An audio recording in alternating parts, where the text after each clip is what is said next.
Il est 9h06, vous êtes en direct sur TV Finance et Boursorama et on retrouve Mathieu Driol, analyste senior chez Day by Day pour les Market Movers. Alors les valeurs qui vont faire bouger les marchés, on a aujourd'hui ADP à la hausse. Est-ce que c'est lié justement aux actualités de la semaine dernière ? Probablement, en tout cas, c'est sur la lancée. Le titre, donc, la semaine dernière, avait très nettement accéléré lors de la sortie par le haut de ce rectangle. Alors, la tendance haussière précédente s'est poursuivie. On a atteint quasiment dans la foulée la cible théorique de la sortie de figure à 197 €. Petite consolidation, le temps de définir un niveau intermédiaire à 191,70. Et puis ce matin, plus de 50 pour ADP qui se dirige vers les résistances suivantes à 201,80 puis 214. La tendance est bel et bien haussière sur ce sous-jacent. Autre valeur à la hausse, Transgène, qui essaye, avec la bougie du jour, de franchir une résistance majeure à plus 1,09%. Le titre est au contact de 3,25 €, résistance majeure, notamment de début février. Les cours ont franchi il y a quelques jours de cela une première résistance descendante à l'aide d'un gap. 2-3 jours de pullback, le temps de définir un niveau de support à 3,14 et il semble reprendre la tendance ou la phase d'impulsion en tout cas.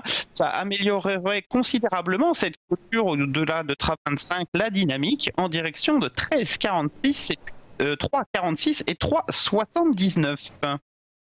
Et les valeurs qui pourraient subir une baisse, on a Nexans. Alors, le gap de ce matin est particulièrement impressionnant sur Nexans. Moins 15,89. Le titre ne fait que poursuivre sa dynamique baissière entamée à la fin novembre 2017. Une succession de creux et de sommets descendants. Ce gap ne fait qu'accélérer la tendance. Les cours maintenant, vous voyez des supports à 28,20 et puis après c'est 22,10. C'est des niveaux de 2015. Ce gap vient vraiment dégrader encore plus la tendance si c'était possible. C'est très dangereux ce type de configuration. Et du côté de Valourec ?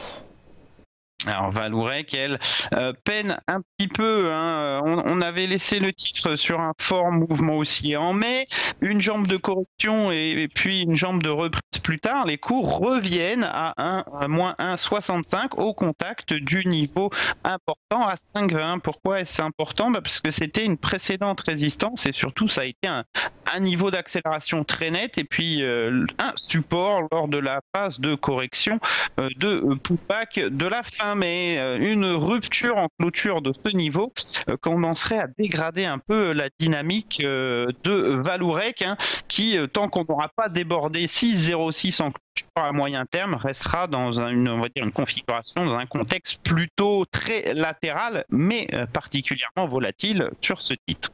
Et enfin, dernière valeur dans le rouge, Eramet. Alors Eramet, depuis la sortie par le bas de ce rectangle avec un gap baissier le 11 juin dernier, a vu sa dynamique se dégrader très nettement. Moins 0,66 pour l'instant sur Eramet, qui doit se diriger et poursuivre cette phase de correction vers les supports à 113,89 puis 103,21. En tout cas, tant qu'on sera sous le dernier sommet descendant à 30,70, ça sera ce que nous anticiperons. Merci beaucoup pour ce éclairage, Mathieu Driol. Je rappelle que vous êtes analyste senior chez Day by Day.